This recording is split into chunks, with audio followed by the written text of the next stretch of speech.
Hey, it's us once again. Me, JT, and my partner, Mike B. Mike B. We're here for another quickie episode. It's been a long time coming. It's been a long time. Tell them why, JT. Cause Mike B. I can't catch up with it. You know, I text him. No. I don't get no text back. I'm like, Mike B, what's going on? You know, I Mike B done quit. Yeah, you know, what's going on? I see you still doing your shows on YouTube. But did you go flash on me? I gave up on this channel. Yeah. Is this a quickie? It's just gone. So, you know, I brought him back. And we're here again. What we talking about? Iyanla. Episode 2. I feel like this is season 3, right? I don't know. Didn't we say that last time? This is season episode 2. It's a season of Iyanla, episode 2. Because we don't know where we late on this one too. We are. But we are. Can I give a disclaimer? Go ahead. Because people who know me know that Mike B tries to really, reel it in when it comes to profanity. But I'm gonna let y'all know ahead of time that this episode might be. You might not even want to hear what I gotta say because I was perturbed, to say the least. I can dig it. At some of the things that I saw on this episode. Okay. I'm just letting y'all know ahead of time. Don't be saying, Mike B, what you doing, cussing? I told y'all ahead of time. It was just that kind of show. It was just that kind. So you just gonna let it? I'm just whatever. If it comes out, let me apologize in advance.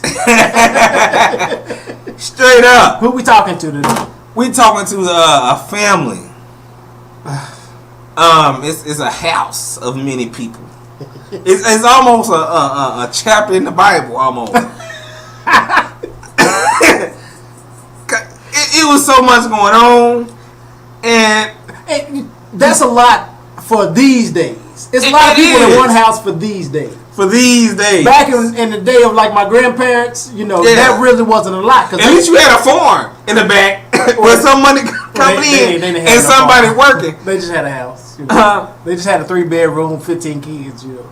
I mean, you sharecroppers.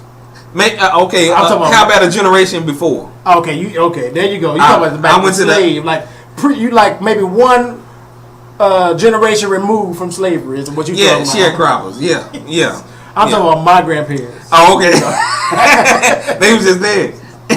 And that's they begin. They love kids. I ain't gonna say they love sex because that's not what you talk about when you talk about your grandparents. They love kids. But when you have more than 10, you love sex. And, don't talk about my grandparents like that. Hey, it just had to happen. That's all I'm saying. It just had to happen. So they got 14 people living in one house. Will and Carrie. 14 people living in one house, and the majority of them is kids. And see that I can't do that, especially when the kids ain't mine. That's the number one thing. When it ain't yours and they in your house, and they just carrying on like doing whatever they want to do. That's exactly why Uncle Mike don't have no kids. Because I don't like your kids. So if I don't like your kids, I definitely ain't gonna be able to handle mine. I'm just being honest. But go ahead. They had the two main people in the household, Carrie and Will. That's the husband and wife of the family. Carrie. Well, let's bring on the family. Because that's how she came to us. Iyanla. She came to us as the family. The family consists of, as I'm saying, adults. Is the nephew, Jamal. That motherfucker. Excuse my language. Already? Hey. He got his act together towards the end of the episode. But he can't. You can't be in somebody. We gonna go all out of order. I'm just gonna let y'all know right now. We gonna hit the highlights because we late and we just gonna win. You can't go in somebody else's house and talk shit to them. Talking about you demand respect. You demand respect. You get your own shit and get out. How the hell you gonna talk about calling her a witch and they arguing and having altercations? You only calling your you have because you there. You have absolutely no room to stand or to talk. You can't say shit. And you got the nerve to be buck up. You can't say you better shit. Buck out. You can't say not one goddamn word. You at my house. Yes. And you want to talk shit to me? Not one goddamn because word. You don't agree with something I'm saying? If you in my house and you ain't paying rent, see, I don't know about the monetary situation, but if you in my house and you being disrespectful, matter of fact, if you in my house, period. I can believe that. I'm just saying. And you ain't got room to talk, especially we arguing. Why are we arguing? And it seemed like I'm coming to your house and we argue. Oh, my bad. You ain't got no house. Sit your country ass down. Might be you. I'm sorry. You trying to round me up. I've been trying to stay cool. Somebody got to stay cool. Yes. Go ahead. I'm sorry, people. Go ahead. Because it is a pissed off situation. Because how she says it, the wife Carrie. Yeah. I got these people in my house, and I wasn't asked. I was told. So yes, exactly. So you got you and your husband standing in the crib, and maybe they kids was there, but they only got 2. Yes. And the one Alexis and what's Mac. The son name? Mac. And Alexis might be at that age where she may still need to stay at home. She need back. But she got kids. You got kids. When you got kids, get the hell out. Moral of the story of this whole episode is get your shit. Get your shit. And get out. Everybody name is Tyrone. Everybody name. If your name ain't Carrie or Will, your name is Tyrone. I didn't understand. Episode. And the Will was he was like, he didn't really care about everybody being in this house. Yes. And I can understand. You have family members, they falling on hard times. You invite them in, like, y'all can stay with me, but y'all need to come in with a plan. You can't come in my house disrespecting my wife. They come in to live. They came in and they came in to live. And they writing their name on their food inside your refrigerator. Inside your... You steady trying to get me to go there. I'm sorry. But I'm just saying, I can't... Will didn't even care that... Like, that's why he didn't ask his wife, because he was sure that Carrie wasn't going to agree to having his family come and just stay with them. That has to be that's a conversation you have to have, especially if you want your marriage to survive anything. Because it's a partnership. It's not like you having kids that have been like their parents passed away or something, so they need a place to stay. You want to be the bigger person. Hey, I'm going to take in my nieces and my nephews because they don't have anybody else. That's different. You got grown ass people coming to stay with you. I'm not sure why, but you can't come in here with no attitude as if you running any damn thing in my crib. That doesn't make any sense to me. I can't agree with you. You don't agree with me? I know. I can't disagree. Okay. Excuse me. I can't disagree because it don't make no sense. You in somebody else's house. And you gonna take off your shoes and put your feet on the coffee table like it's yours. And then when they say, "Can you please take your foot off the kitchen table?" You want to buck up. This ain't your house. No, it is. That's how you acting like. Somebody can say this ain't your house. But actually, it is. Yes, it is my house. Will allow these people, his family members, to come in and disrespect his wife. At the beginning, I said, "Fuck Will." Oh, I was over it. I said, "Fuck." But the whole family. I'm a bad. Will, I guess him and Carrie were having issues because he got to the point where he brought his family in for relief. Like, y'all can deal with her. Because he was tired of dealing with her. And he got to the point where he said, I was just kind of hoping that she would just leave. This your wife, though. This is your wife. So your wife gone. We're supposed to be, your backbone. And you just there with your family. What kind of shit does that sound like? That lets me know that he probably should have just moved out to be with his family. Because that's all he really wanted. But you have to realize that there's something different, deeper issues going on there. And why doesn't he want to be around his wife? Like, what was she like nagging and arguing and fussing? And we found out that she had, like, I guess, a drinking problem as well. Yes. All the family was like, well, every time she's angry and she's bitter, and every time she drinks, it intensifies her attitude. Mm-hmm. But there's a reason. What she said, I have a reason to flip out. And hey, I'm gonna flip out. Soon as I push play on this episode, I DVR'd, I saw 13 reasons to flip out. I already knew and then last episode I said somebody ain't got no job, and it's too many people that ain't got no job. And talk about Mac. Mac got angry. Mac got angry and semi burnt out. He was there for the initial, processing of the family. Initial consultation. He was there for the free shit. And he told you. I learned a long thing, I said a long thing. I learned a thing a long time ago that, when people tell you when they talk to you, they usually tell you the truth. And he just told you, I don't deal with it. I just move on. But he trying to tell you, I knew the real. Yeah, that's what I heard. But he was like, I kind of understand why she acting like she is. But he wasn't a solution. He wasn't no part of the solution. He wasn't no part of the solution, and he could have helped prevent a lot of this stuff ahead of time. Since he already knew why his mama. That's your mama. This is your mama. You already knew why your mama was acting the way she was acting, but you didn't have her back. Her husband didn't have her back. She got all your husband's your stepdaddy. Is that his? No, is that his real daddy? I don't know. They didn't say that. You got Uncle Pumpkin. With all his people in the house. And nobody's there taking up for your mama. And then when Iyanla called you out on your big ass because you letting your cousin talk all that mad crap about your mama. Like your cousin just called your mama a witch. And you just sat there like you and then he said, I understand. What the We hope y'all learning something on this episode, because this is non-conventional.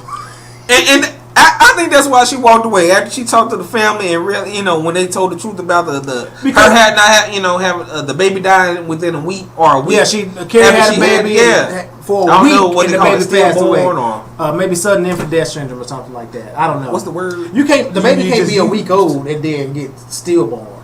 What was the word you just used? I said sudden infant death syndrome. SIDS. Oh, I thought it was like something extra. It just. I'm just saying it wasn't stillborn because it was a week old. I'm running. I didn't catch up with you. Get on board. I'm there now. And we back. All right. Where are we? Okay. I know there's supposed to be structures to this show, but the other mother effort I want to talk about is Keela. We're gonna talk about like how to resolve issues. But is that her name? I thought it was something. I kept up putting love. No, they call her LaKilla. So she's the kid. She was who they were referring to when they killed that killer. Who 6 of the members of the household was her kids, and they seem like they all under the age of 10. That don't make no goddamn. And she didn't want to be a part of the initial consultation. She didn't want no part of it. And I'm like, you half of the household. You half of the household, and you don't want to be. And you don't want to be a part of the healing, the solution. Because what I didn't like about this episode, somebody should have said, "Get the fuck out." Excuse my French. Iyanla or the Uncle Pumpkin or Carrie should have stood up. That would have been the end of it all. But you can't. I guess you can't do that to your family members. But her ass would have been out. You can't be different. I'm here. They are here to help me. You. Yes. And so you don't want to be a part of my success, my healing, when I'm trying to be a better person for everybody. If you're ratchet, you keep it ratchet. and she tried to keep it ratchet. She looked like she ratchet. When she left, you said she was laughing, but that laugh went to a cry. She was laughing. Nah, and she didn't went care. to the bushes and started bawling. I wish she would have bawled. They should have followed her ass because I wouldn't be talking so bad about her. She ain't that dumb. If that was the case, you got 6 kids. The kids ain't going to school. She's talking about her kids are being homeschooled. What the fuck? I hope it ain't about her. She was just all wrong. It wasn't. It was like her face with a circle and a slash. Yeah. Cause it was just all say wrong. no to that.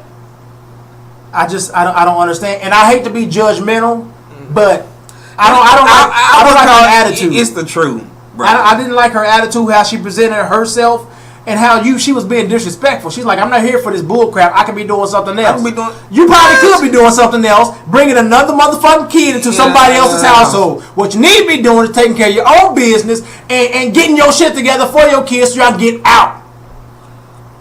Excuse me. You alright, might be. Talk about Will. You know, they took old Carrie to the hotel to get her out of the situation so she can, talk to the family. And remember, she went and talked to Carrie too. I'm over the family. Fuck the family. Excuse me. I'm over the family.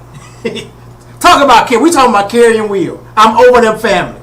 I'm over the auntie. The auntie got a problem. She was like, because Carrie is cool every now and then, but sometimes she just flip out, and I just walk away. Cause your ass is in the house. She don't want you here. Go home. I flip out too. And Carrie told Iyanla, she's like, and there's gonna be some more flipping out. She said, that wasn't the first time, and it sure won't be the last. I got some flip outs in my back pocket. You want to see them? Iyanla, old Carrie, she ain't no punk, and she was ready to give up on this whole marriage thing. And I can't understand how Will. This is your wife. This is somebody you chose to be with you, and I can understand she may have an attitude problem or whatever, or a drinking problem, and a drinking problem. But you ain't helping. At the very least, you can't. I saw from the jump that there was a problem with all these people in her house. Yeah, disrespecting her in her house. It seemed like they was just waiting for her to just fall. It was like she's falling. Like they kept. It seemed like they kept beating her. And it was like and she you falling? Oh, okay. Let me help you with it. I'm like, come on now. This is supposed to be your family. This is supposed to be your aunt. And you're living in her goddamn house. And that's why Iyanla kept trying to put the emphasis on, this is her house. And that's when old Jamal, he like, you can say that. But he was over it. He was over that. You can say that. I don't care whose house it is. But you ain't going to disrespect me. No, okay, I ain't gonna disrespect you in your house. So go home. Go home. You and the lisp, Jamal. I was over him too. I think I was over here from. As soon as he started talking, I was like, oh. Yeah, but Iyanla recognized that this was a part of the issue.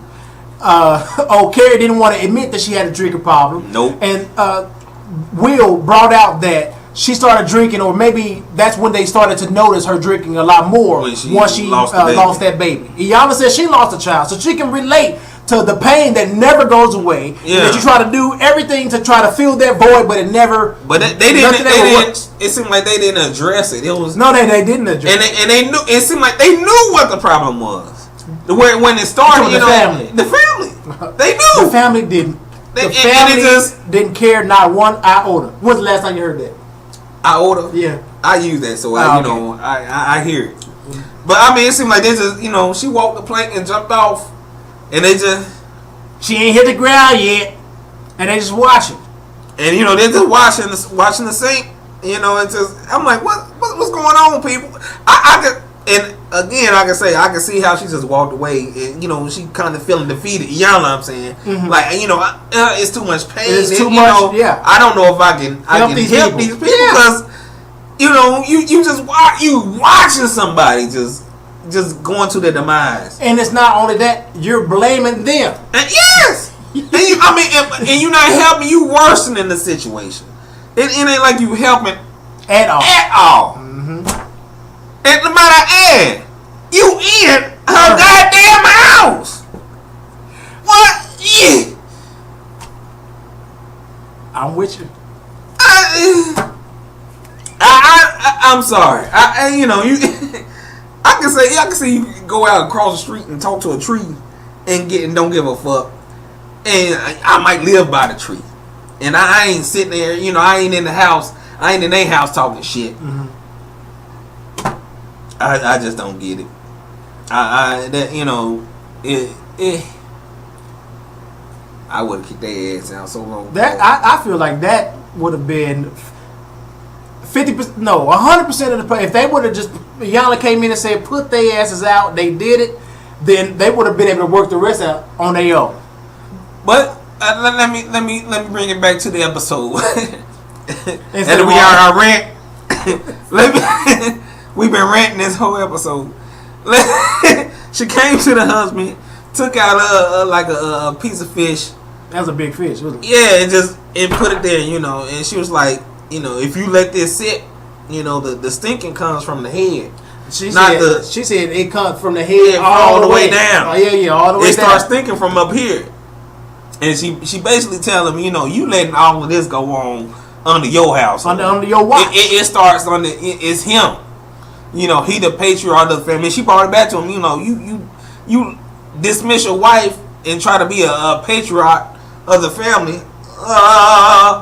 But you're fucking over your wife. Yeah, like he's doing. And she the one that's the most in trouble. It's like he's trying to do a good thing and save everybody else but at the same time pushing his wife away. You see your leg, your whole half of your body is turning black, but you don't give a fuck. Yeah, but you keep trimming your fingernails. You keep trimming your fingernails. Just to make it look pretty, but your whole half of your body is black.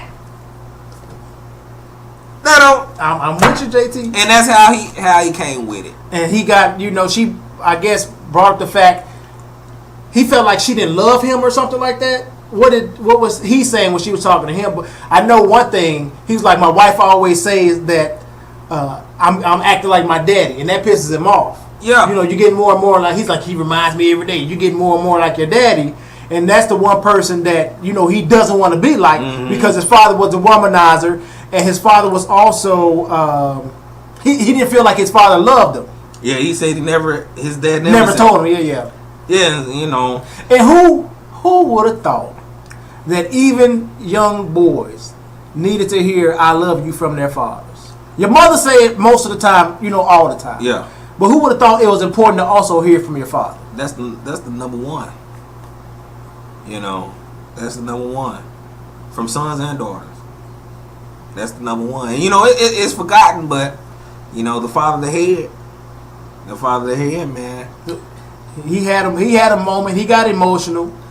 They kind of worked through his little issues, and so Iyanla brought Carrie back. She, like I said, she spent the night at the hotel, came back the next day, and she's like, I don't know what I'm gonna walk into. Yeah, she could have walked into some swords. Yeah, and he came in semi cool.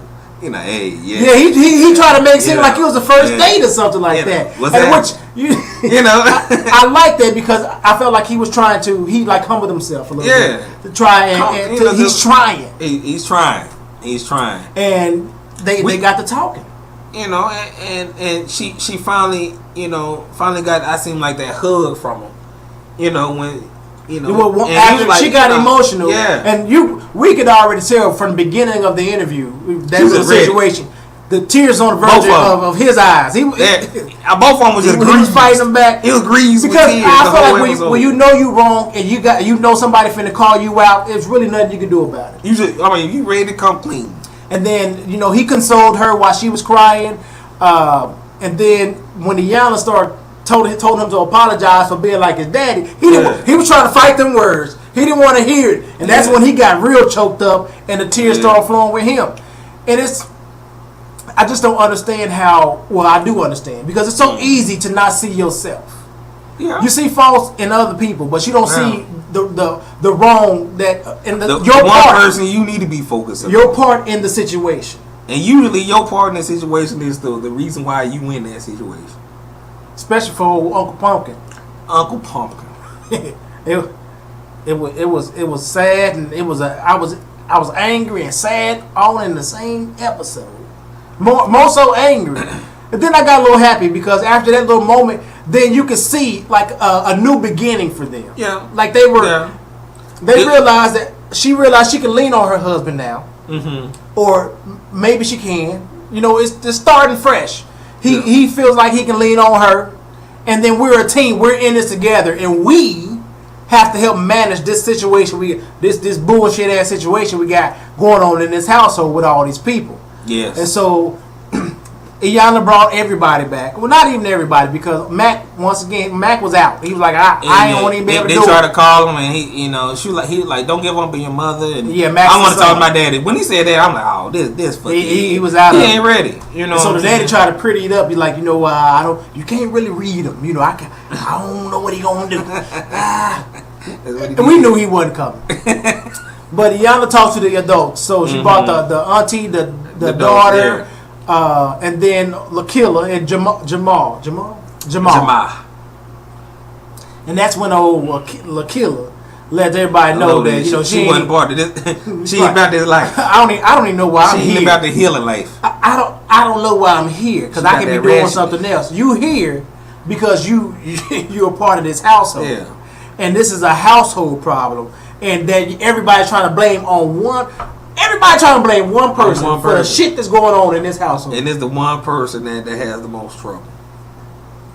We don't need to rehash that. You damn right. You damn right. I know I done cuss LaKilla out. LaKilla. Listen to that name, LaKilla.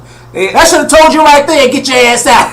If your nickname Killer, you will not step foot in my house. I'm letting you know right now. I don't care if you're family or not. Yeah, I'm sorry. Hey, God forgive me, but no, it ain't. It's not gonna happen. But she after her and the auntie, her and Jamal had a moment. Yes, she was like she asked him for Iyanla basically told him, she basically told Iyanla what she learned. Mm-hmm. And then they had a moment. They hugged, and she like, I love you. I don't.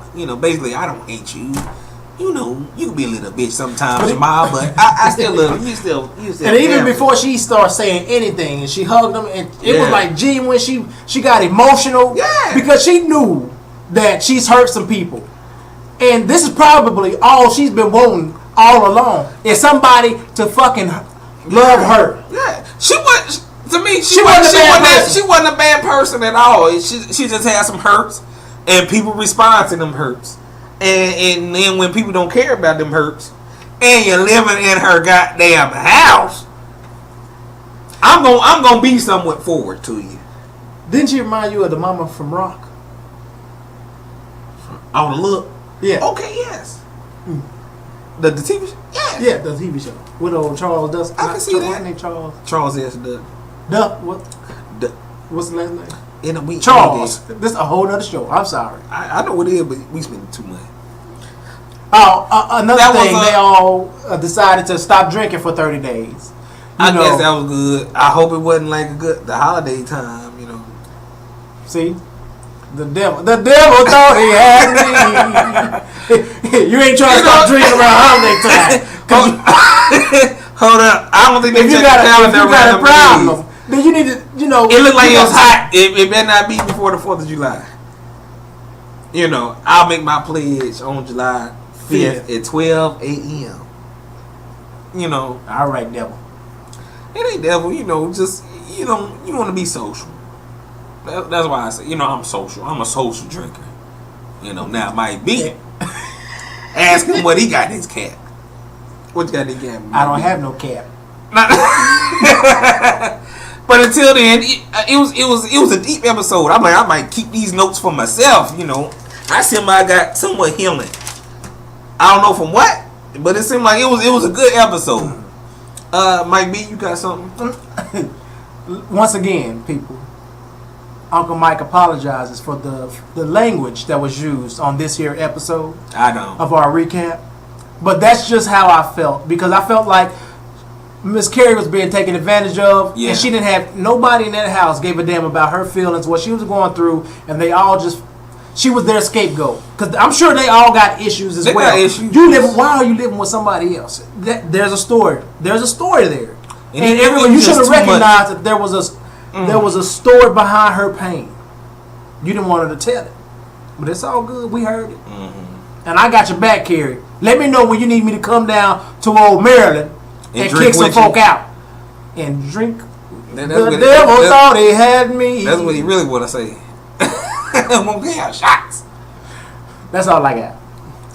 But until then, people,